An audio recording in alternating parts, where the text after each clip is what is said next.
Hello, ladies and gentlemen. Welcome to Audio Rain Books. I am very happy to share with you. If you like this audio book, please subscribe and support my channel and leave comments. Let's move on to the book. The Practicing Mind by Thomas M. Sterner. The book in 3 sentences. Real peace and contentment in our lives come from realizing that life is a process to engage in, a journey down a path that we can choose to experience as magical. When we subtly shift toward both focusing on and finding joy in the process of achieving instead of having the goal, we have gained a new skill. And once mastered, it is magical and incredibly empowering. With deliberate and repeated effort, progress is inevitable. The 5 big ideas. Real peace and contentment in our lives come from realizing that life is a process to engage in, a journey down a path that we can choose to experience as magical. When we subtly shift toward both focusing on and finding joy in the process of achieving instead of having the goal, we have gained a new skill. And once mastered, it is magical and incredibly empowering. If you are not in control of your thoughts, then you are not in control of yourself. A paradox of life. The problem with patience and discipline is that developing each of them requires both of them. We erroneously think that there is a magical point that we will reach and then we will be happy. The Practicing Mind Summary. Real peace and contentment in our lives come from realizing that life is a process to engage in, a journey down a path that we can choose to experience as magical.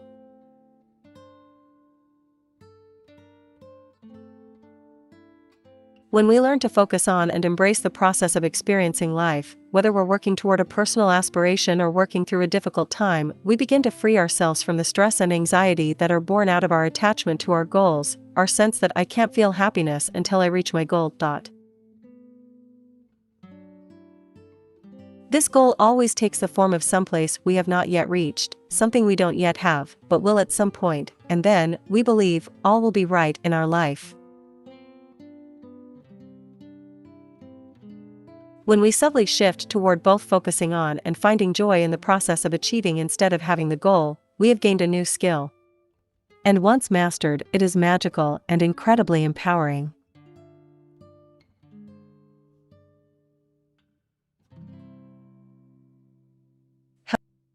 However, the practicing mind is quiet. It lives in the present and has laser-like, pinpoint focus and accuracy. It obeys our precise directions, and all our energy moves through it. Because of this, we are calm and completely free of anxiety. We are where we should be at that moment, doing what we should be doing, and completely aware of what we are experiencing. There is no wasted motion, physically or mentally. If you are not in control of your thoughts, then you are not in control of yourself. A paradox of life. The problem with patience and discipline is that developing each of them requires both of them. We have a very unhealthy habit of making the product, our intended result, the goal, instead of the process of reaching that goal. We erroneously think that there is a magical point that we will reach and then we will be happy.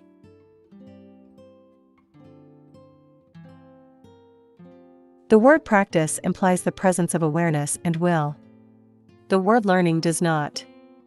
When we practice something, we are involved in the deliberate repetition of a process with the intention of reaching a specific goal.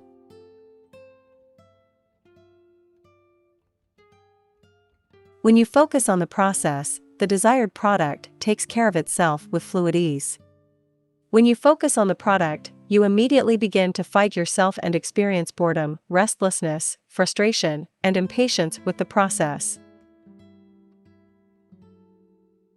When you focus your mind on the present moment, on the process of what you are doing right now, you are always where you want to be and where you should be. In order to focus on the present, we must give up, at least temporarily, our attachment to our desired goal. When you shift your goal from the product you are trying to achieve to the process of achieving it, a wonderful phenomenon occurs: all pressure drops away. We waste so much of our energy by not being aware of how we are directing it. Remember, judgment redirects and wastes our energy.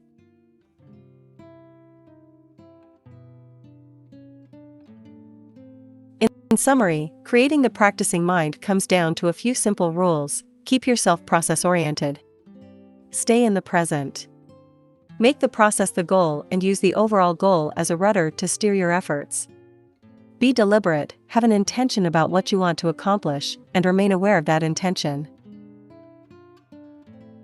The problem with patience and discipline is that developing each of them requires both of them.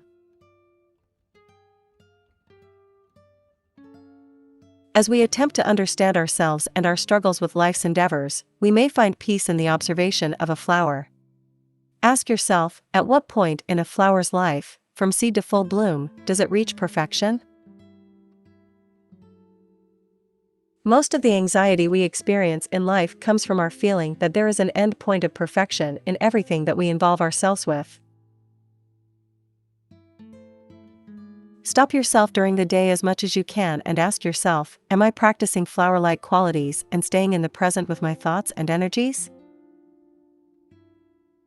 It is our ego that makes us create false ideas of what perfect is and whether we have reached it. Habits are learned. Choose them wisely. You cannot change what you are unaware of.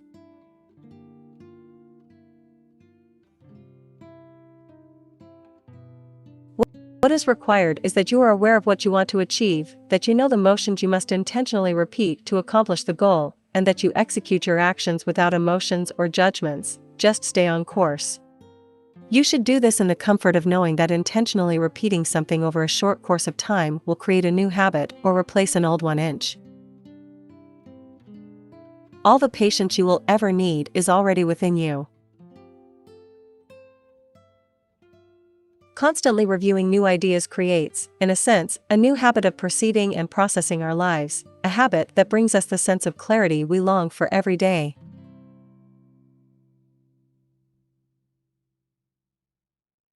There are not that many ideas in this book, just a few, and they have always been there for us to discover. But they slip away from us in our daily lives so easily.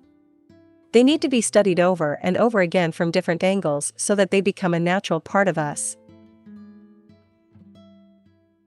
Experiencing impatience is one of the first symptoms of not being in the present moment, not doing what you are doing, and not staying process-oriented. The first step toward patience is to become aware of when your internal dialogue is running wild and dragging you with it. The second step in creating patience is understanding and accepting that there is no such thing as reaching a point of perfection in anything. Progress is a natural result of staying focused on the process of doing anything. When you stay on purpose, focused in the present moment, the goal comes toward you with frictionless ease.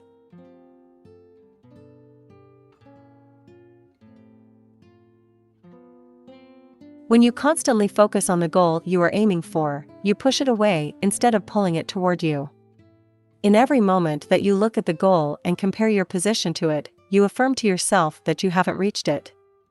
In reality, you need to acknowledge the goal to yourself only occasionally, using it as a rudder to keep you moving in the right direction. Cheating discipline doesn't work.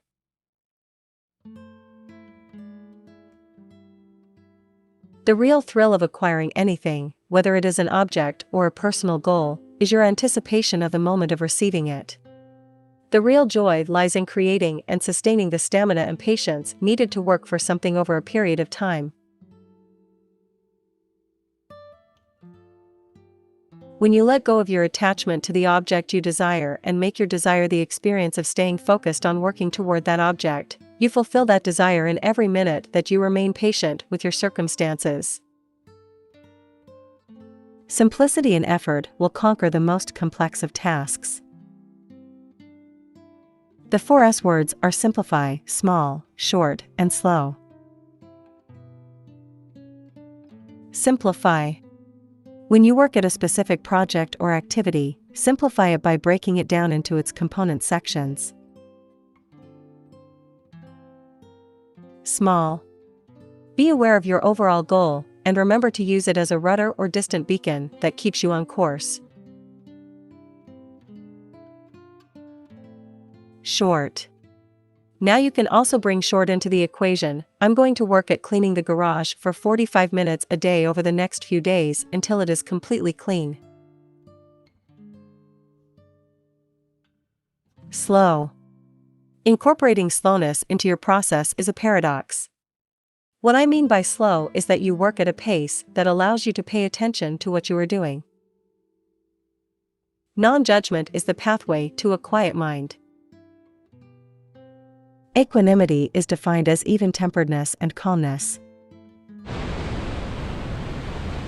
It is because equanimity comes from the art of non-judgment. Non-judgment quiets the internal dialogue of our mind. Our concepts of ideal and perfect are always changing. What we consider good or bad for ourselves doesn't stay the same. Wisdom is not a byproduct of age. Teach and learn from all those around you. With deliberate and repeated effort, progress is inevitable. By the book, The Practicing Mind. Thank you for listening this audiobook. I am very happy to share with you. If you like this audiobook, please subscribe and support my channel and leave comments. Have a nice day. Bye bye.